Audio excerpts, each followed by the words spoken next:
is your favorite CEO, Miss Flo, back with another episode of Neon Mike, where the conversation just glows. I am in this lovely apartment complex. This is One Hill South, down in Southeast DC, and I am here with Dr. Lavelle, who is in head of the Black Broadway scene here in DC. It is such a pleasure to meet you. Likewise.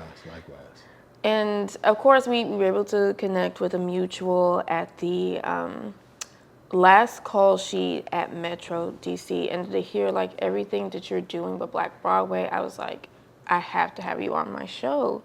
So first things first, how did you get into like acting? I was incarcerated, got some trouble, they put me in a hole, and the hole is where you go when you're locked up, you can get locked up again. And so they keep you away from people. So I was in a room by myself and going I don't like to read, so I was sitting there and talking to God. God kept on. We was talking, he said, I want you to do theater. And I was like, nah, that ain't my type of sport. And he came back again, he was like, yeah, I think you should do theater. And I was like, nah, where I'm from, guys like me, that ain't our sport. We don't do theater. And the first in my mind, Tyler Perry popped up. And I was definitely like, nah. You know what I'm saying? I'm a dope boy. I'm like, ain't no way. And so, once I got out of the hole, I sat down and watched TV one day in a break room, and The Wizard of Oz came on. And I started looking at it, and these thoughts started coming through my mind, and all I could think about is lion, tigers, and bear. What if those lion, tigers, bear came through D.C.? And then once I started thinking that, I started thinking like, what's the part of the Wiz when they Emerald City? Where would that be at? And I was like, that got to be in Southeast. That got to be by the Big Chick. You know what I'm saying? And then from there, it just started formulating. And then I called Anwar Glover, better known as Big G, with my illegal cell phone. I was still doing illegal things. And so I called him. I was like, what's up, Slim? He was like, what's up? I was like, I said, oh, what do you think about me doing a go-go version of the Wiz? He was like, go-go version of the Wiz? I said, yeah. He was like, Slim, don't tell nobody else that idea. When you get home, let's make it happen. And that was the start of it. Wow. Okay. So like I remember seeing promo about that, and I think like even some of my coworkers was trying to like plan a trip to actually go see it. So that the fact that you were the one behind it, like that. I was it was my brainchild. Like to this day, I couldn't believe like now who people imagine me to be is like a shock. So I'd be like, dang, I thought of something like finally the world caught on to, I mean, well, yes, because I think the interesting thing about DC and Go-Go is that it has so much love here. Yeah. And everybody is working to protect that genre of music, even though it should be way bigger than what it is currently now. But the fact that you combined one of the most iconic stories that has been seen like so many iterations of the Wiz, and then to have it incorporate Go-Go, I think it was like that's something special. And then the fact that you heard your calling through what you may consider one of the most lowest moments of your life. You heard something like, no, you were being told. It actually was the best moment of my life. Really? You see it that way? Yeah, God locked me up to free me. Wow. Yeah. See, as a young man, I've always had visions.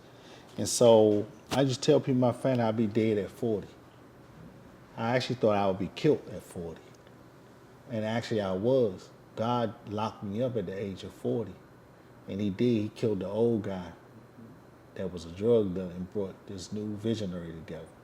And so that's how I got started. Because I always knew, like, when I turned 18, people said I'd be dead. And I'm like, nah, I'm gonna own my own restaurant. And I did. Then people said I'll be locked up before I was 25. And I was like, nah, I'm gonna be the man. I'm gonna own businesses and people gonna respect what I do. And that's what happened. But I knew at 40 that I was gonna get killed, and I did. It killed my old self. It killed the wrong side of me, the devil side of me, and so that's what happened.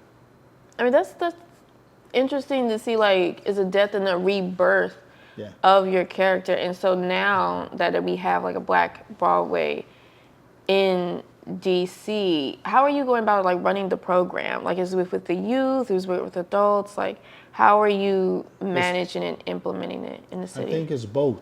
So what happened was what happened while we were creating this thing called DC Black Broadway was that once I did the gigs, you had adults want to act, you had kids that want to act. And so since I've been in Washington DC, I haven't seen that at all. And I'm a true believer why Go-Go is not where it is today is because we hang on to our legends too long, right? And then you got to find the youth in it. And so I didn't want DC Black Broadway to be a company that like keep on, we got to advertise our legends. Like everybody know them. I wanted to always start fresh with new people. And so the gigs wasn't, of course we sold that out at the MGM. So then my next play was Grease with a Side of Mumbo Sauce. Um, first of all, I just love that title. Yeah. Just alone. I mean, I love that. It seems like with every project that you do, it is a love letter to DC. And as a native Washingtonian, I just absolutely love that. And it's just that I love DC, and so these things, and they don't come from me. I tell everybody, people don't want to believe me, but this is God's assignment, right? And I understand what people don't believe me because of the background that I came from, and I tore down my community, right? And there's people that really know me, like people really, really know who I am, and I was in it heavy, and I know it's strange for people to see it, but when God gives you the assignment, you can't fail it. Like, there's no way I could have failed it because I wasn't doing this before I went to prison. This came to me at 3 years old? This wasn't like at 18 and 14 when I got in the streets. This came at me at 43 years old. And so when God put it in my lap, there's no way I could fail because it wasn't mine. And so, and then after I did Grease with a Side of Mumbo Sauce, I always implement kids in there, but I wanted to bring the future. And then the future was I wanted to do a play where all the kids ran the whole play. And that was Anacostia Beat Your Feet. I love that idea, and especially as a member of my Fine Arts Academy at the high school that I teach at, it does something to you where you see students take charge. You know what I mean? And that they want to do it. They want to like be involved. And I feel like that side of the youth isn't always shown. They're always depicted as something negative. When in reality, if you spend some time with the youth, there's so many layers, and they're like They're super smart. Yeah. And so I was a youth. I just took the wrong path. But by the time I was 14, by the time I turned 15, 16, I had over $100,000. And by the time I turned 18, I was a millionaire.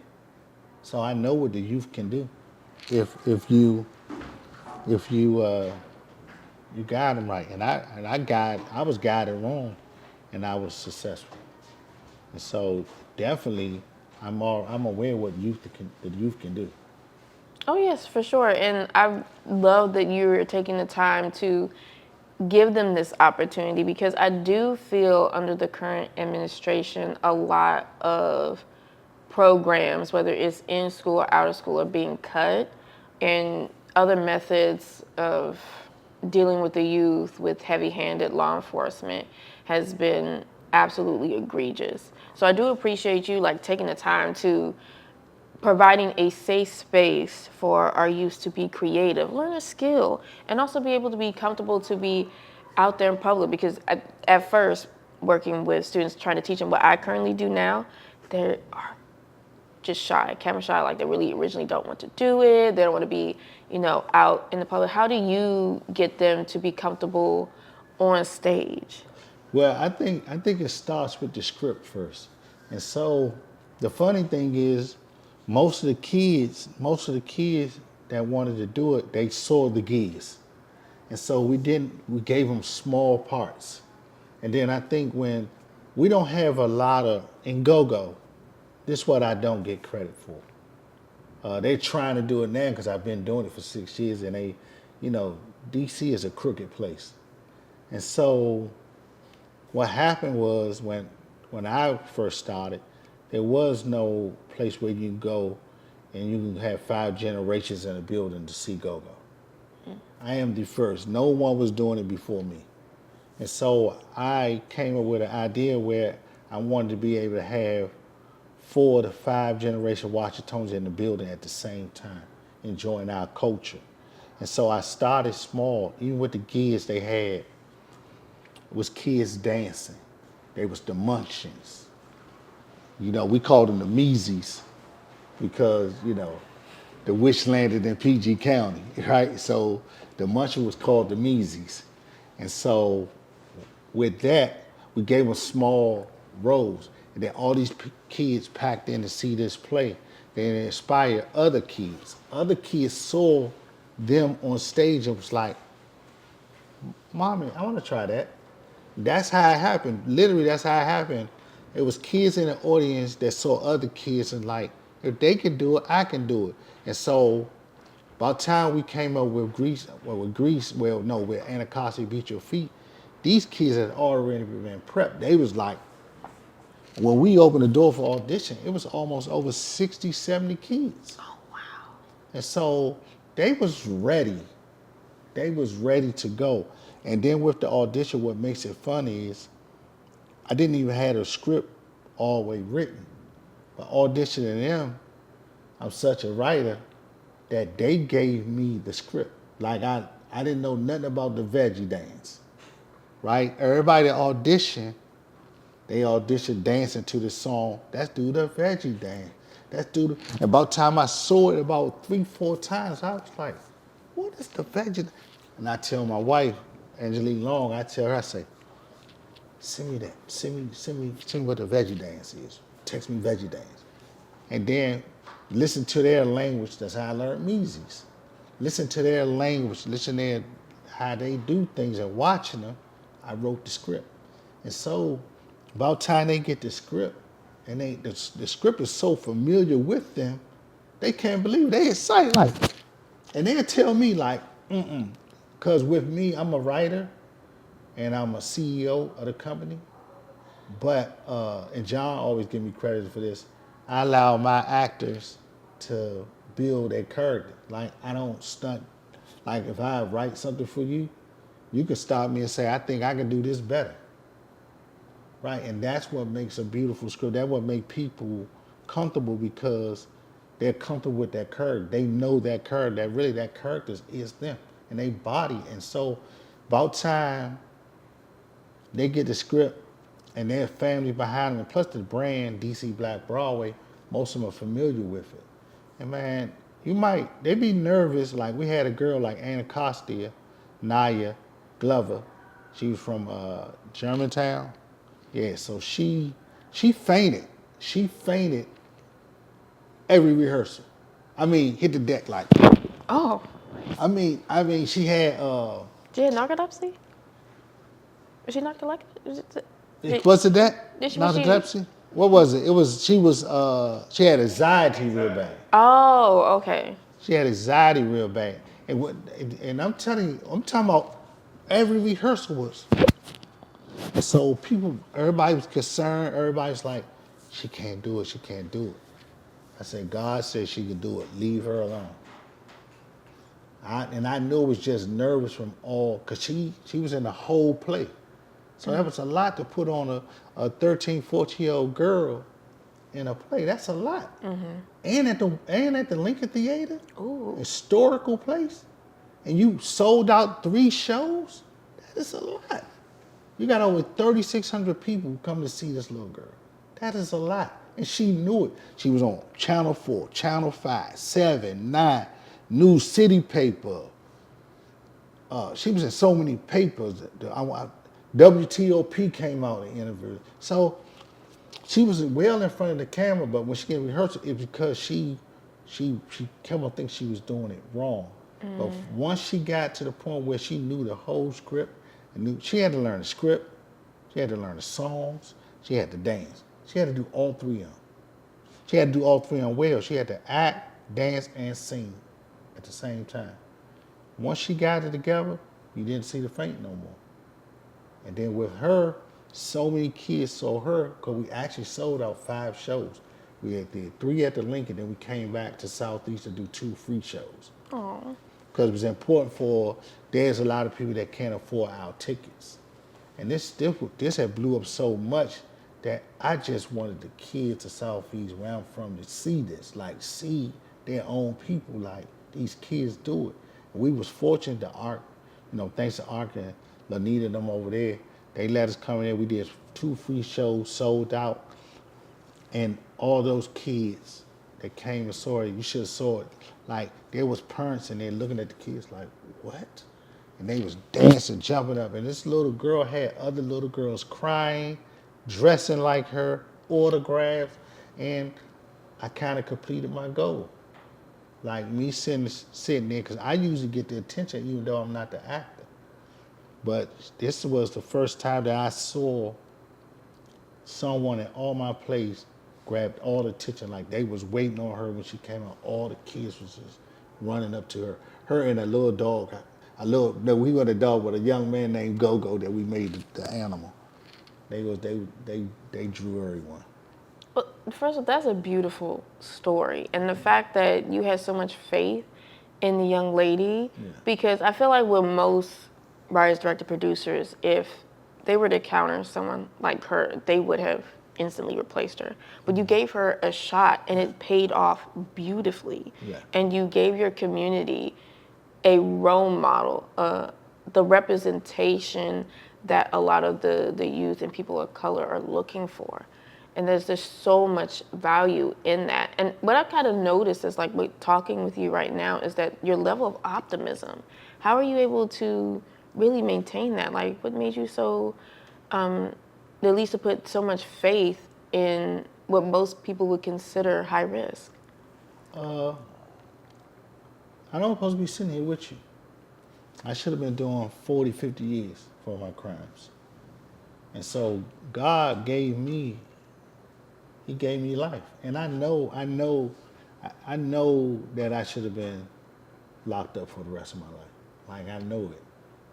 Like if you look at the other guys that done what I've done, they're gone. They're never coming back. And so for him to give me a short span of time and say, I'm gonna let you back out here, I knew it. It had to be him. So if he believed in me, why would I not believe in other folks? And I truly believe that I can't fail because you're not talking to a playwright. You're not talking to somebody that went to school or college or art school to learn this. You're talking to a guy that sold dope from 1984 to 2010. And now considered one of the best theater companies in Washington, D.C. If that ain't a story, I don't know what is. If that ain't God, I don't know what it is. I'm supposed to have been dead. I'm supposed to have been locked up. Then come out and was the first person that ever threw a play at the MGM. Like I made history. No one else did a play at the MGM. No other ethnic group. I was the first guy to ever do a Live Nation venue. I was the first one to do the MGM. And so if that's not God, anything that I'm telling you right now, if it's not God, then who is it? Because I never saw it for myself. My wife didn't see it for me. My mom didn't see it for me. My crew, my gang, or whatever they want to call it, they didn't see it for me. None of my kids saw it for me. But God saw it for me. And so I just roll with him. I don't question nothing that he puts in front of me. When he say go get it, I gotta go get it. That's such a beautiful sentiment. I feel like a lot of people that were in your shoes would have like just been defeated. Yeah. But the fact that you were able to get a second chance, it also sounds like you also have a strong support system, because as soon as you started vocalizing what you wanted to do and how it should move, it was like you had people in your corner that had your back and helped make it happen. So that also puts a smile on my face. Like, Let me say this: I didn't have a second chance. I had to say that every time because the myth is that we got a second chance. Never had a second chance because when I was born in a household seeing my mother being abused. So I didn't want to go to school. I didn't want to learn. I wanted to hurt the men that was abusing my mom. Like I was a protector at an early age. I never had a first chance. Because when you come out the stomach and then you born in chaos. And then you see men beating on your mother day after and day after. That you can't go to school thinking normal. And that's what these teachers got to understand. There's some of these kids that when they leave out of school at 2:30, their life is hell. And so I never had a second chance. My second chance was at 46 years old. When I came home from prison, that was the first chance because I went from baby to about 14 years old, a chaos. Then I got in the streets. I got locked up my first time around 10, 11 when me and my brothers heard the first man that, we heard a man that was my mom was dealing with. Got in some trouble with that. Then I hit the streets. From 14 to 39, I run a crime organization. I get locked up at 40. I come home at 46, and I started DC Black Broadway. So my second chance came at about the age of 45, 46. And so my first chance. And from there, I never had a second chance. And if you do most of these guys' stories, if you go back to, you got a couple of them that had great parents. But if you do a lot of the guys' story, because one thing everybody said, you had a second chance. It really wasn't. It was my first chance because I was born into this environment, a Southeast Stanton Road, when I was the first millionaire in my family. Like my uncles and my father and those guys, they didn't have the opportunity that I had with selling drugs. So yeah, it's really my first chance. and I like just how like you put it, because I think like I just love the way you think in general, and I can see why you are a writer. And the other thing that I just like enjoy about this conversation is to hear that you pull from every which way, whether it's from the youth or from your own experience to create something absolutely amazing. So if we could, well, one, to move on to the next subject, the DC Black Broadway, not only are you like putting on plays, but you're also like you're teaching people acting. So if you could speak more about the school and some of the classes that you offer. Well, we're not offering class right now. We are starting the curriculum, but teaching people how to act it's fun. It's fun. Basically, it's because I know the script. So when I'm writing the script, actually, when I write a script for a female, I'm actually acting like the female. And when I'm writing for kids, I'm actually acting like the kid. And these emotions that comes out, like I love writing. Now I understand when I used to listen to music and see other people write in movies and these things is once you become a writer, you can direct. You can because you know what you're looking for. And so I put these things in my head of how I want people to be. And so when they get the script, because everything starts with the script, when they get the script, I've already know what type of body language they want. I know what I'm looking for. I know what color I'm looking for. I know what personality I'm looking for. And so the thing is, it's cool, like, cause they be, when they first start, they be doubtful. And then the most beautiful thing is when they start getting the role. And then, like I said again, when they start getting the role, it's because they come to me and say, "Can I do this?" And they're teaching me as I'm trying to teach them. And they'll say something like, "Can I do it this way? What you think about this?" And we'll either say, "Keep that" or lose that. Because most of the time, I'm gonna say it's like a 70-30. Most time they get so involved in the script that we keep what they're saying because they're building the character better than I wrote it, right?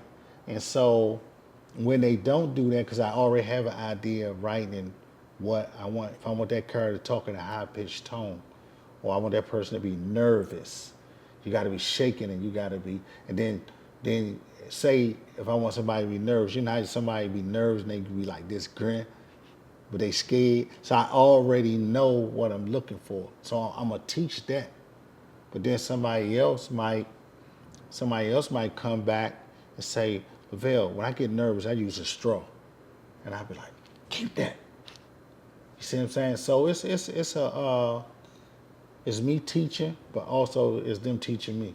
And so I believe when you work with a person and on a character, and both of them have say so, it becomes phenomenal. We done seen that. That's been the big thing behind DC Black Broadway. That's why John is here, and I didn't realize it at first because he was like, "No, they don't do that nowhere else." And I'm like, that's why most of their stuff be stinking. I mean, yeah, because it sounds like you gather their input to make it more real and more authentic, so it feels more natural. Yeah. You know what I mean? So like, I would love to see it. Well, one, will we see a return of any of the current projects from whether Grease with Mumbo Sauce or the the Wiz? Liz, yeah, and that's called the Giz, and Anacostia Beat Your Feet. I've done Chocolate City Records. I've done the Golden Girls. I did one called Confession of a Side Chick. And now I'm working on Sardines and Porky Beans, the Junkyard Story. Oh, wow. And I just got a call that we might be working on the movie Go Go Live. Yeah, back in the day. And so yeah, I'm moving more towards legacy projects. I want to start writing real stories, which I need to write my own too. But that's what I'm starting to move towards. But yes, if it's demand for it to come back, yeah, people want to see the gigs. People want to see all of them. But I do want to bring Anacostia Beat Your Feet back next year. Because a lot of people, like, I don't want to give up on the kids. You know what I'm saying? And I got one called Samaya and the Elephant. That's going to be fun. Wait, what is that about? Samaya and the Elephant. Man, like, what I'm going to tell you? What I'm going to tell you that everybody... Okay. It's AI world. It's AI world now. Okay, fair. We're going to like keep that top secret for right now. But the thing I can't tell you, I want to do Samaya and Elephant, but I want to put that on ice. So I want to be... I want to turn to Black Disney. That's one of my, like, if I get the right investors and stuff, I think that lanes, I always want to create lanes that people are not doing. And it's time for us to be on that ice. Now imagine we get these kids. It'd be dope to get these kids from the inner city and the other kids and get some Olympic skaters to teach them how to skate on ice. And then we do a play on ice. Oh yeah, and I'm pretty sure you know Fort DuPont Ice Rink because they just reopened with with all the updates to the facility, and I think they would be more than happy to help execute your vision because they're on the same level as you are. That's why I need you. Because like I enjoyed ice skating when I was young and going there. Oh, so you're not ice skating? A little bit, not like figure skate. I'm like, give me some hockey skates and I could like move about. Okay. Like I'm not doing the spin and twirl nothing, but like I can balance myself. On the ice skate, but I'm like, organizations like Fort DuPont Ice Rink, I think would definitely help you make that happen. And I think that would be huge for us. I think it would have these kids to put on that jump because Samaya and Elephant is going to be real good. It's going to be real good, and that's original. So, and then what we're writing right now, we're writing we're going to dedicate next year to Shelly Garrett. He did a beauty salon, so I want to do this joint called Ya Beauty Salon. Oh, wow. It's going to be turned up. So that's what we're talking about today. We're going to get that going. So I want to bring all my stuff back. Hopefully I can get a building because that's what we work on now, trying to get our own theater.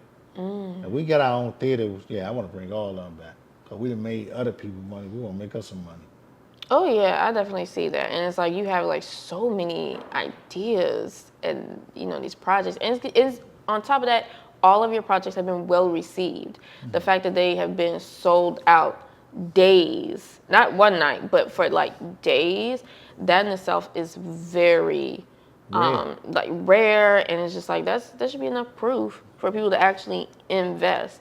And if we could have like a theater company within like Ward 7 and 8 for a space for like all creators and even for other schools to perhaps use, because like speaking for like our facility, we have talented kids, but we don't always have the equipment to put on the show that we would want. So to have a dedicated theater building that has all the best lights and And we run sound. it. But yeah. We run it. Don't know, not know we run it. That's what's important for us to be able to run it. And I think it's God's assignment. I definitely know it's going to happen one day because people talk to me now. They showing me buildings, and I think it's going to happen. And like we do, we just keep on collaborating. We like the more and more people we get to meet, and you got teachers like yourself.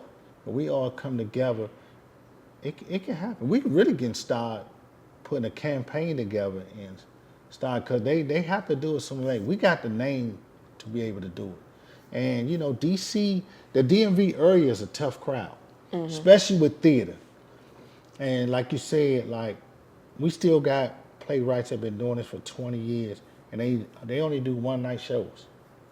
And DC Black Broadway has been blessed to do multiple shows, and not just that, just not sell out, but the brand name of people like on social media, like after the shows, it be in the algorithm for weeks, like we're a go-go band or something. You know what I'm saying? So that getting in the accolades, we done won 2 Mayor Arts Awards. That's a high award we got in Washington D.C. for the Mayor Arts Awards. We done won 2 of them, and that's just rare. We still got people here in theater that haven't won one. Oh. So we won Go-Go Awards. We done won what, the City Paper Awards. We won the Informer Awards. We done won all the theater awards in Washington D.C. So that's a credit to God and the team. Yeah. Yeah, well, congratulations. That's awesome. Yeah. So if anybody wishes to join your company, whether it is as a writer, actor, producer, like how do they reach you? How do they make that happen? Just anything DC Black Broadway, or my name, Dr. Lavelle Long. And if you know some people, you just ask, because everybody know who I am. And so if you can contact me, it's easy. I'm looking for people every day. And I'm also, I love collaborating with people, talented people that wants to learn, or people that wants to teach.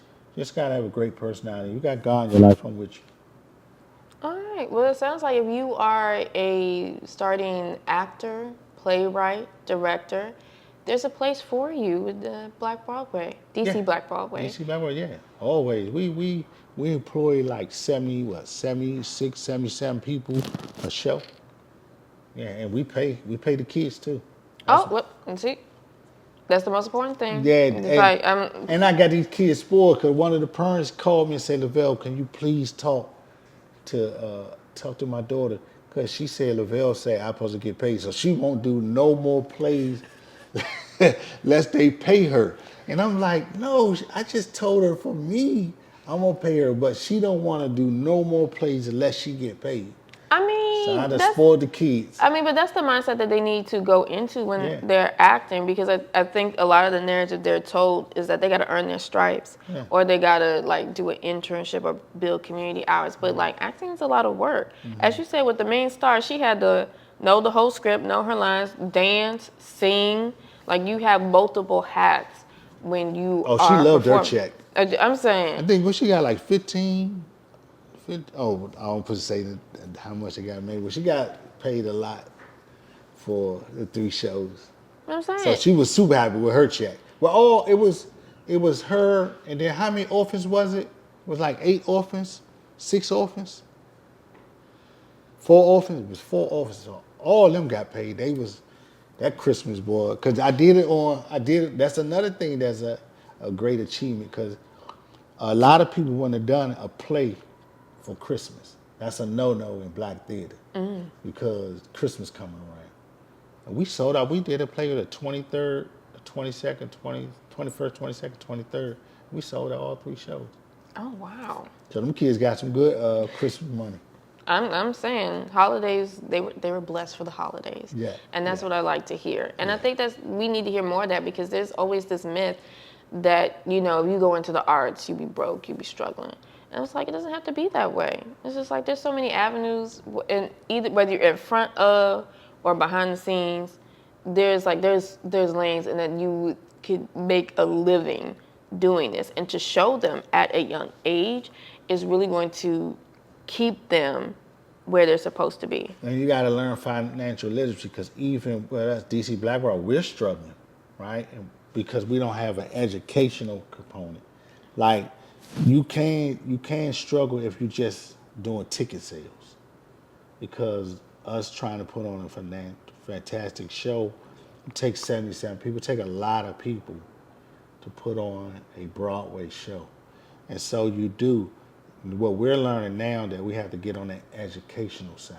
Now, if you got the education, the curriculums, and the city, yeah, you can make some money. You can make some money. So you got to put, what we really need out there is people that know how to put these curriculums, know how to write these grants. We got the name to get the grants. We got the work. We have the reputation, but we don't have the folks that know how to, bridge both of that together to make it a institution. Right. We're just a theater company now, but in the next 3 years we want it to be an institution. Oh no, and I could definitely see that. And then I would love to collaborate with you, and also have my colleagues collaborate with you, because I think in order for either one of us to really grow and take the fine arts to the next level, we need to partner up for sure. Yeah, and then you're young, and y'all young black women, y'all know how to get stuff done. We need y'all. We lacking. We need y'all, and this is what we need. This is what's God's assignment. Even us doing this interview today, it's the energy. This is what supposed to happen. We put the youth with the older folks, and we bridge these gaps. A lot of great things will happen. And I believe that too. Yeah. And so where can people follow you guys on social media? TikTok, Instagram, Facebook, DC Black Broadway. Everything DC Black Broadway. Website www.dcblackbroadway.com. We ready to rock. Let's go. And I love to hear that. And see how you guys glowed from that conversation. I'm going to catch you guys next time. Bye.